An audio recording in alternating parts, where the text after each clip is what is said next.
ini kita akan belajar tajuk bab 11 taburan penduduk dunia. Tajuk yang akan kita belajar hari ini hanya dua tajuk yang kecil, iaitu konsep taburan penduduk dan juga taburan penduduk padat, sederhana dan jarang di dunia. Apa yang cikgu harapkan pada hari ini, murid-murid dapat menjelaskan konsep taburan penduduk, mengenal pasti taburan penduduk padat, sederhana dan jarang. Konsep taburan penduduk ialah sebaran penduduk di dalam sesuatu ruang dan kawasan di permukaan bumi.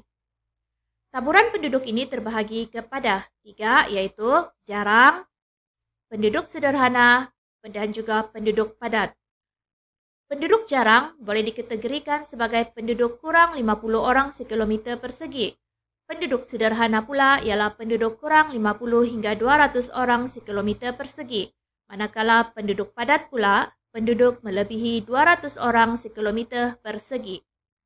Formula pengiraan untuk kepadatan penduduk adalah kepadatan penduduk sama dengan jumlah penduduk bahagi dengan luas kawasan. Okey, cikgu bagi contoh pengiraan. Okey, kita tengok rumus dia balik. Okay, cikgu ambil soalan daripada buku teks. Cikgu bagi contoh satu. Okay, mula-mula kita ambil dahulu. Ini jumlah penduduk kan? Okay, ambil jumlah penduduk. 5.462.141 bahagi dengan keluasan kawasan. Okay, 7.960.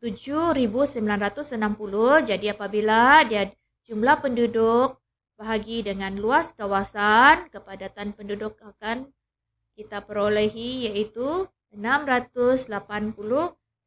Jadi dia dikategorikan sebagai penduduk, taburan penduduk padat. Sebab dia sudah melebihi daripada 200. Okey, 11.2 pula ialah taburan penduduk padat, sederhana dan jarang di dunia. Okey, ini adalah peta dunia, iaitu purata kepadatan penduduk dunia, iaitu jarang, sederhana dan juga padat. Putih untuk jarang, kuning untuk sederhana, oranye untuk padat. Okey, kawasan berpenduduk padat di dunia boleh didapati di kawasan perindustrian seperti Shah Alam Selangor, Manchester, England, Ruhr, Jerman, Yokohama, Jepun dan New York, Amerika Syarikat. Kawasan pertanian yang berpenduduk padat terutama di lembangan Xinjiang, China, lembangan Indus Ganges, India, dataran Kanto, Jepun dan lembangan Nil, Mesir.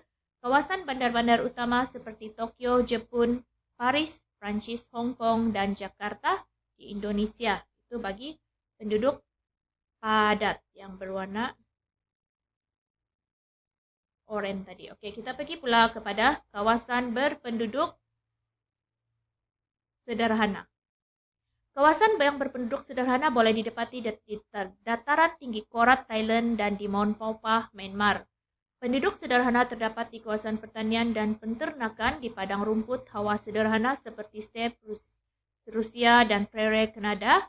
Kawasan pembalakan seperti hutan taiga Rusia dan hutan Pocotirus Kanada juga mempunyai penduduk sederhana. Okay, kita tengok balik di mana penduduk sederhana.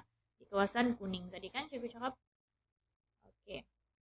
Sekarang kita pergi pula penduduk jarang. Penduduk jarang ni di label putih tadi. Okey, ni putih. Okey, terdapat di kawasan kutub di Arktik, Antartika dan kawasan tundra Greenland. Kawasan pergunungan tinggi seperti Himalaya dan Rocky, kawasan gurun panas seperti Gurun Sahara, Afrika Utara, Gurun Mojave, Amerika Syarikat, Gurun Kalahari, Afrika Selatan dan Gurun Atacama, Amerika Selatan. Penduduk jarang juga terdapat di kawasan hutan seperti di Amazon, Amerika Selatan.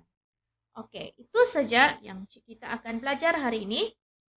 Apa yang cikgu harapkan murid-murid sudah dapat menjelaskan konsep taburan penduduk dan juga murid-murid sudah dapat mengenal pasti taburan penduduk padat, sederhana dan jarang di dunia.